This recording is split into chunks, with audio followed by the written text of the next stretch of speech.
আসসালামু আলাইকুম বন্ধুরা, আপনারা সবাই কেমন আছেন? আশা করি ভালোই আছেন। ডক্টর কলিমুল্লাহ স্যার কি বলে মনোযোগ দিয়ে শুনবেন। আর এই ভিডিওটি নেওয়া হয়েছে 24 নিউজ থেকে। তাদের চ্যানেলটি সাবস্ক্রাইব করে দেবেন। আর ভিডিওটি ভালো লাগলে সাবস্ক্রাইব করে দেবেন, লাইক কমেন্ট শেয়ার করবেন।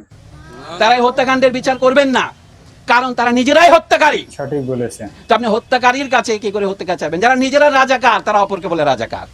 এই হত্যাকাণ্ড রাষ্ট্রীয় মদতে হয়েছে, রাষ্ট্রীয় বাহিনীর দ্বারা হয়েছে এবং রাষ্ট্রীয় বাহিনীর সহযোগীদের দ্বারা হয়েছে। দেশের সিভিল সার্ভিস থেকে শুরু করে সমস্ত সরকারি চাকরিতে সকলের বৈধভাবে প্রতিযোগিতা করার অধিকার থাকবে কি থাকবে না, সেই প্রশ্নটা অরাজনৈতিক প্রশ্ন নয়, এটা একটা রাজনৈতিক প্রশ্ন। কিন্তু রাজনৈতিক প্রশ্নের রাজনৈতিক সমাধানের দিকে না গিয়ে দেশের সরকার প্রথমে সেটাকে এক পাশে ঠেলে দিতে চেয়েছে, উপেক্ষা করতে চেয়েছে, পরে যে দমন নীতি অবলম্বন করেছে নিজেদের পেটোয়া বাহিনী দিয়ে, সেটা থেকেই এই হত্যাকাণ্ডের শুরু। আমরা প্রথমেই পরিষ্কার করে বলতে চাই, এই হত্যাকাণ্ড রাষ্ট্রীয় মদতে হয়েছে, রাষ্ট্রীয় বাহিনীর দ্বারা হয়েছে এবং রাষ্ট্রীয় বাহিনীর সহযোগীদের দ্বারা হয়েছে, যাদেরকে আমরা বলতে পারি প্রাইভেট বাহিনী। এর বিশ্বাসযোগ্য তদন্তের জন্য অবশ্যই বর্তমান পরিস্থিতিতে আন্তর্জাতিক তদন্ত দরকার। আমরা আমাদের নিহত, আহত, গুম হওয়া এবং নির্যাতিত জাতীয় জনগণের পক্ষ থেকে সেই দাবিকে সমর্থন জানাই। দ্বিতীয়ত, এখনো হত্যাকাণ্ডকে অস্বীকার করার জন্য একটা উদাহরণ দিই আপনাদের। গতকাল শোক দিবসের নামে একটা প্রজ্ঞাপন জারি করেছেন মন্ত্রী পরিষদ সচিব।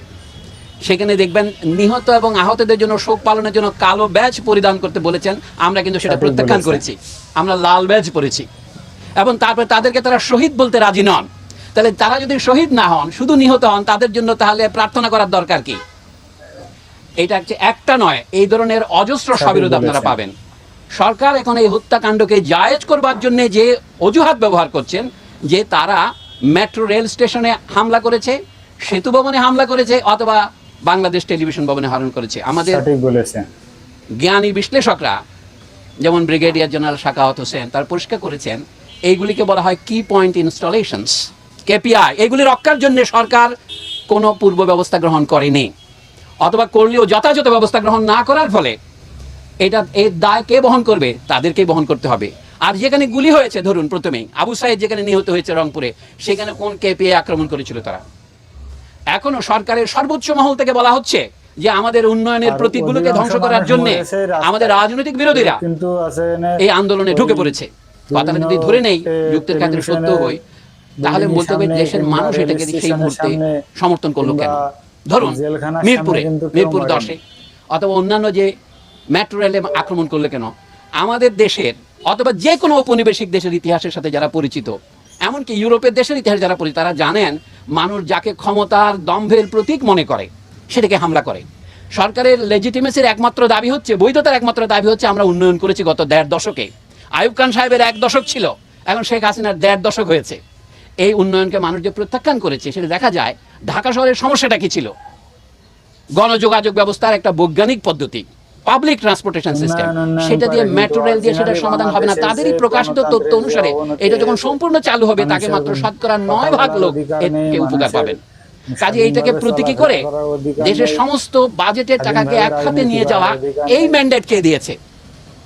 এটা জনগণের সাথে আলোচনা করা হয়েছে। সুতরাং মানুষ যখন তথাকথিত উন্নয়নের প্রতীকগুলিকে আক্রমণ করে, সেটাকে আপনি প্রথমে মনে হবে দুর্ঘটনা, কিন্তু না, এর পেছনে একটা কারণ আছে।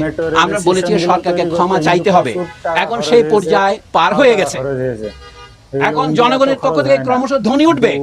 এই সরকারের ক্ষমতা থাকার অবস্থায় আপনারা কি কেউ বিশ্বাস করেন তারাই ন্যায় বিচার করতে পারবেন?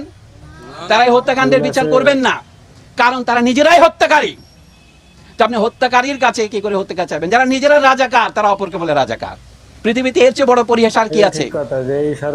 মানে যারা খুনি তারা আজ আমাদের বলে খুনি, যারা বিশ্বাসঘাতক তারা আমাদের বলে বিশ্বাসঘাতক। ক্ষমতার সর্বোচ্চ কেন্দ্রের চারদিকে তো রাজাকাররা বসে আছে, এবং যে ছাত্র যারা 2000 সনের পরে জন্মগ্রহণ করেছে তাদেরকে তারা রাজাকার বলছেন। আমরা এখানে দাঁড়িয়েছি শুধুমাত্র যারা নিহত হয়েছে তাদের আত্মার মাগফিরাতের জন্য নয়, যারা বেঁচে আছে তাদের আত্মার মাগফিরাতের জন্য।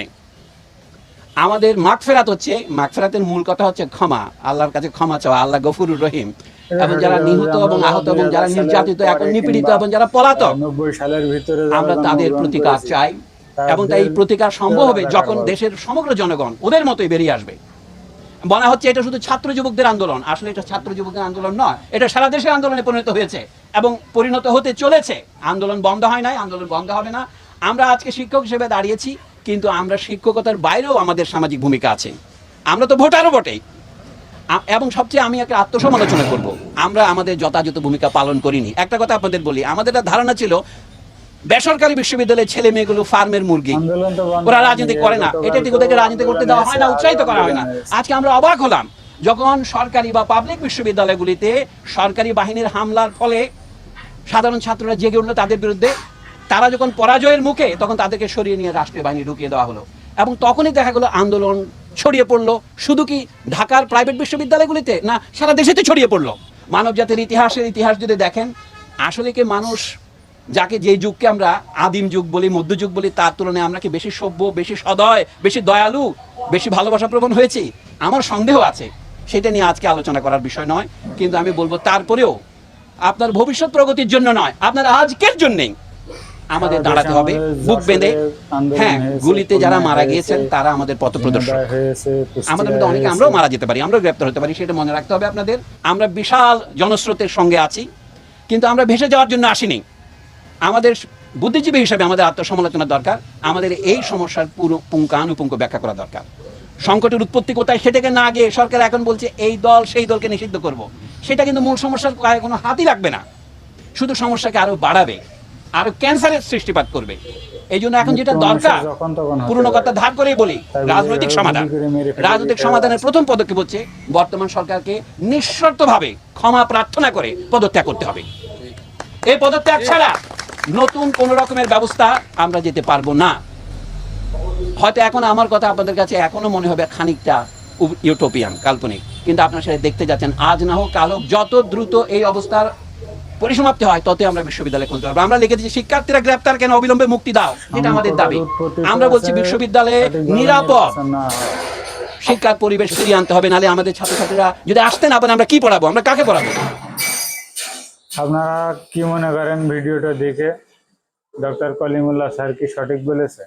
আপনাদের যদি ভিডিওটি ভালো লাগে তাহলে লাইক, কমেন্ট, শেয়ার করবেন এবং চ্যানেলটি সাবস্ক্রাইব করে দেবেন।